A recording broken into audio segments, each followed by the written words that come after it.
Your heart rate spikes, your breathing gets shallow, your limbs feel weak, and your thoughts start spiraling.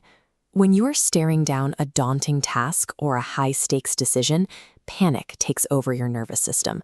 But it is possible to bring that turbulence to an abrupt, dead stop.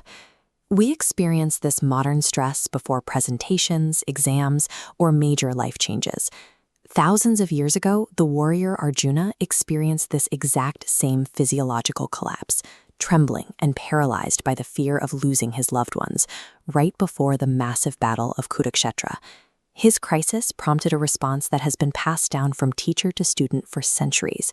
The Bhagavad Gita outlines a highly specific, practical methodology to regain control. This is a system of action. We are going to walk through a 5-step ancient protocol, adapted for your immediate use, to systematically conquer fear and reclaim your focus. To begin, set your phone on silent. Find a quiet place and take a seat on a sturdy surface where you will not be disturbed. Typical self-help advice often tells you to simply cheer up or think positive. This ancient text takes a different approach. It targets the actual structure of your fear, breaking it down into physical and mental components that you can individually disarm. Step 1. Identify exactly what specific outcome you are afraid of losing right now. Say it out loud or picture it clearly in your mind. Is it a job, or a relationship, or your reputation? According to the Gita, fear is a byproduct. It is generated by your attachment to a future outcome that you cannot entirely control. You are grasping at a result that has not happened yet. By actively acknowledging that you are afraid of losing a specific result, you separate yourself from the emotion. The fear becomes an object you are observing, rather than the identity you are experiencing. Step 2 requires you to cut off the fuel supply to that fear. You do this by actively withdrawing your senses from your immediate environment. Close your eyes to the room around you and shut out the external noise. Verse 2.58 of the ancient text describes this action directly. A person of steady wisdom pulls their sense organs away from external objects, the exact same way a tortoise withdraws its limbs into its shell. The mind builds its panic loops using the data it collects from your eyes and ears.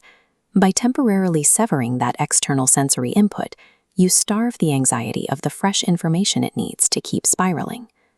Now that you have withdrawn from the outside world, Step 3 requires you to move your focus down into your physical body.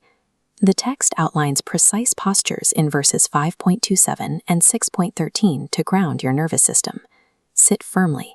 Align your body, head, and neck into one straight vertical line. Open your eyes slightly.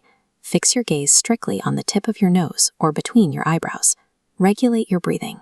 Make your inhalation and exhalation equal and steady. Inhale. Exhale. As you hold this posture and regulate your breath, your physical heart rate begins to slow.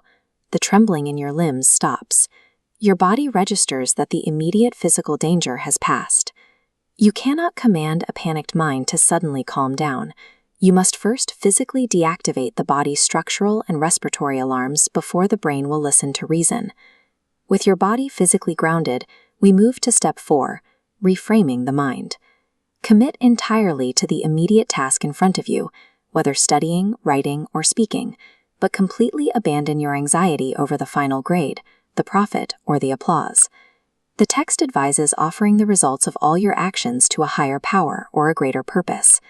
You retain ownership of your effort, but you surrender the final outcome to an authority larger than yourself. Step 5 provides your safety net.